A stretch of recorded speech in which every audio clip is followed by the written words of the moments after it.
Hi friends, welcome to my channel Shantisri recipe studio. ఈ వీడియోలో మనం ఒక ఇంట్రెస్టింగ్ స్నాక్ రెసిపీని చూడబోతున్నామండి. మనం ఇలా చేసి పెట్టుకుంటే వారం రోజుల పాటు ఎప్పుడు కావాలంటే అప్పుడు ఫ్రై చేసుకొని తినొచ్చు అనమాట. డైలీ ప్రాసెస్ అంతా చేయాల్సిన అవసరం లేకుండా చక్కగా ఇన్స్టెంట్గా ఒకసారి చేసి పెట్టుకున్నామంటే వారం రోజుల పాటు ఎప్పుడు కావాలంటే అప్పుడు తీసుకొని ఇలా ఫ్రై చేసుకోవచ్చు. మనం ఇలా ఆయిల్లో అయినా ఫ్రై చేసుకోవచ్చు, లేదంటే ప్యాన్ ఫ్రై అయినా చేసుకోవచ్చు అండి. ప్యాన్ మీద కొద్దిగా నెయ్యి కానీ ఆయిల్ కానీ వేసుకొని ప్యాన్ ఫ్రై లాగా అయినా చేసుకోవచ్చు. దీన్ని మనం ఎలా ప్రిపేర్ చేసుకోవాలో మనం ఈరోజు ఈ వీడియోలో చూద్దాం.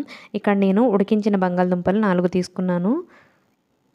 తీసుకొని వీటిని ఒక మిక్సింగ్ బౌల్లో మనం మెత్తగా చెదుముకోవాలి, లేదంటే మీరు మ్యాషర్తో అయినా మ్యాష్ చేసుకోవచ్చు. ఎక్కడా కూడా చిన్న గడ్డలాగా కూడా లేకుండా అంత స్మూత్గా అయ్యేలాగా మెత్తగా చేసేయాలన్నమాట. ఇలా చేసిన తర్వాత ఇందులోకి రుచికి సరిపడా ఉప్పు, కొద్దిగా కొత్తిమీరని యాడ్ చేస్తున్నాను నేను. కొత్తిమీర యాడ్ చేసిన తర్వాత 1 స్పూన్ వరకు చిల్లీ ఫ్లేక్స్ని యాడ్ చేసుకొని 1/2 స్పూన్ వరకు జీలకర్రని కూడా యాడ్ చేయాలి. యాడ్ చేసిన తర్వాత మనం మీ దగ్గర అవైలబుల్గా ఉంటే వెనిగర్ని యాడ్ చేసుకోండి. వెనిగర్ని 1 స్పూన్ వరకు యాడ్ చేయాల్సి ఉంటుంది. ఒకవేళ వెనిగర్ అవైలబుల్గా లేకపోతే మీరు వెనిగర్ ప్లేస్లో నిమ్మరసంనైనా యూస్ చేసుకోవచ్చు. 1 స్పూన్ వెనిగర్ వేసాను కదా నేను, ఆ ప్లేస్లో 1 స్పూన్ నిమ్మరసం యాడ్ చేసుకుంటే సరిపోతుంది. యాడ్ చేసిన తర్వాత మనం యాడ్ చేసిన ఇంగ్రీడియంట్స్ అన్నీ బంగాళదుంప మిశ్రమంలో పూర్తిగా మిక్స్ అయ్యేలాగా చేత్తో కంప్లీట్గా మిక్స్ అయ్యే విధంగా కలుపుకోవాలి. ఎక్కడ చిన్న గడ్డలు కూడా ఉండకూడదు. అలా కలుపుకున్న తర్వాత ఇందులోకి ఫ్రైడ్ ఆనియన్స్ని యాడ్ చేసుకోవాలి. ఒక 2 స్పూన్స్ వరకు ఫ్రైడ్ ఆనియన్స్ అయితే సరిపోతాయండి.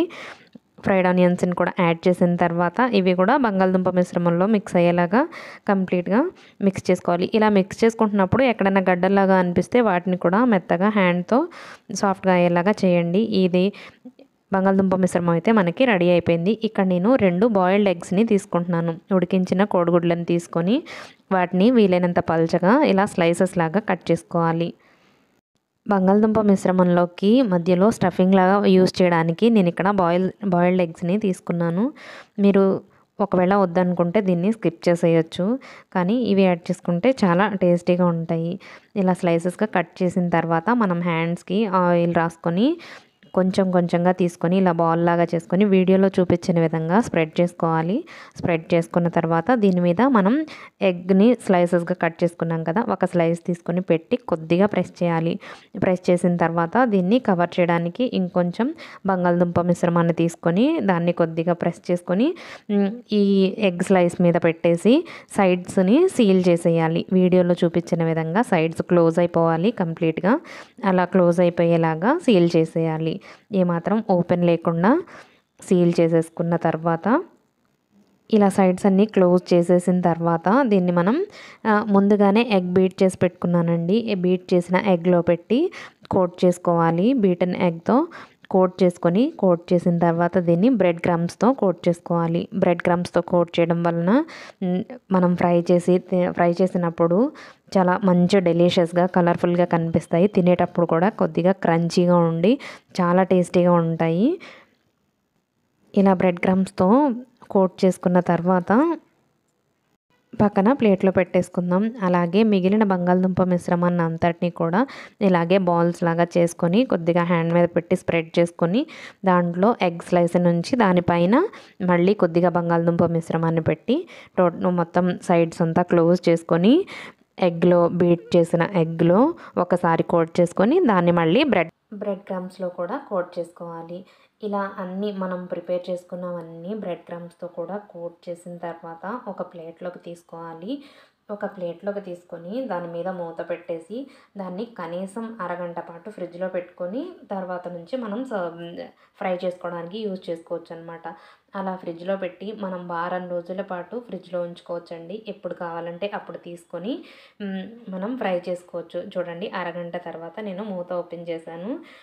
ఒక 2 ఫ్రై చేసి చూపిస్తాను మీకు. వీటిలో ఫ్రై చేసుకుని ఇలా వేడివేడిగా తినేయచ్చండి. మనం డైలీ ఈ ప్రాసెస్ అంతా చేయాల్సిన అవసరం లేకుండా ఒకసారి చేసి పెట్టుకున్నామంటే వారం రోజుల పాటు ఎప్పుడు కావాలంటే అప్పుడు మనం తీసుకొని ఫ్రై చేసుకోవచ్చు, వేడివేడిగా తినేయచ్చు అనమాట. ఇలా హాట్గా ఉన్న ఆయిల్లో మీడియం ఫ్లేమ్లో ఫ్రై చేసుకోవాలి, గోల్డెన్ బ్రౌన్ కలర్ వచ్చేంత వరకు. ఇలా మనం ఆయిల్లో అయినా ఫ్రై చేసుకోవచ్చు, లేదంటే ప్యాన్ మీద కొద్దిగా నెయ్యి కానీ ఆయిల్ కానీ వేసుకొని ప్యాన్ ఫ్రై లాగైనా చేసుకోవచ్చు. 2 సైడ్స్ అయినా గోల్డెన్ బ్రౌన్ కలర్ వచ్చేంత వరకు ఫ్రై చేసుకొని సర్వింగ్ బౌల్లోకి తీసుకోవాలి. మనం మిక్స్ చేసేటప్పుడు ఏమాత్రం వాటర్ని యూజ్ చేయకూడదండి. వాటర్ని యూజ్ చేస్తే నిల్వ ఉండవు. బంగాళదుంపని ఉడికించిన ఆ చెమ్మే సరిపోతుంది. దాంతోనే మనం యాడ్ చేసిన ఇంగ్రీడియంట్స్ మిక్స్ అవ్వడానికి కూడా అదే సరిపోతుంది. వాటర్ని ఏమీ యాడ్ చేయొద్దు. యాడ్ చేస్తే నిల్వ ఉండవు. వీటిని ఫ్రిడ్జ్లో నుంచి కూడా మనం జస్ట్ ఫ్రై చేసుకునే ముందే తీసుకొని ఆయిల్ పెట్టేసుకొని ఇలా ఫ్రై చేసుకొని సర్వింగ్ బౌల్లోకి తీసుకొని సర్వ్ చేసుకోవడమే. వేడివేడిగా తింటే చాలా బాగుంటాయండి. ఈవినింగ్ స్నాక్ లాగా చాలా బాగుంటాయి. ఇదిగో చూడండి, కట్ చేసి నేను మీకు చూపిస్తున్నాను. లోపల స్టఫింగ్ కూడా ఎంత బాగా వచ్చాయో కదా. ఇలా ఒకసారి మీరు కూడా ట్రై చేసి మీకు ఎలా వచ్చిందో నాకు కింద కామెంట్ సెక్షన్లో చెప్పండి. అలాగే like, share and subscribe to Shantisri recipe studio. Thank you so much for watching.